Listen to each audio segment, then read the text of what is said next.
Sooner or later, slicing pie is going to bake. The pie is going to bake. It's going to freeze the equity split, and people are going to get actual equity allocations.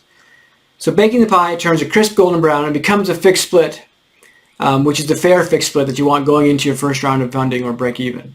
So break even or Series A is your time to freeze the pie. That's when your expenses and salaries are going to be met. So for instance, let's say you're worth 50 bucks an hour and I pay you nothing per hour. You're betting $100 an hour.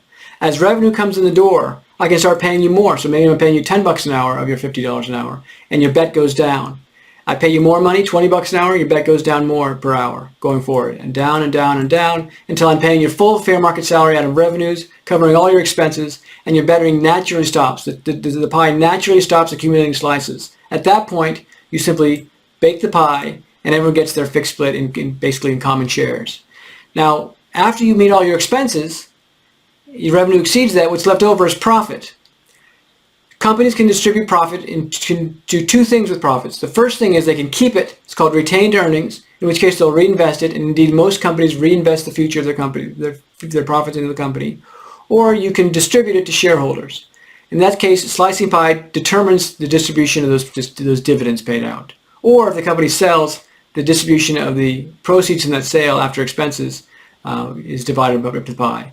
This is the pie paying off. This is the bet paying off. Just like in blackjack, exactly like in blackjack, this is the pie paying off. If it doesn't pay off, who cares? You went out of business. If it does pay off, everyone gets exactly their fair share of the proceeds. Now, the other way you can do it is with Series A investment. So let's say, for instance, I negotiate a pre-money valuation of $900,000.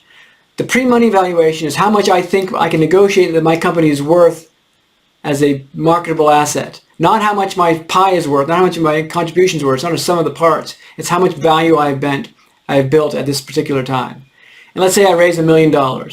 So the investor puts in $1 million, so I have a $1.9 million post-money valuation, which means I sold 53% of the company. Now I use that money to pay my salaries and my expenses and cover my expenses in the foreseeable future. And when the profits come in, I now owe the venture capitalist part of the money, 53%, and the rest of the profits go to my team according to Slicing Pie. Again, based on everyone's bets and investments at this time, the pie is perfectly divided.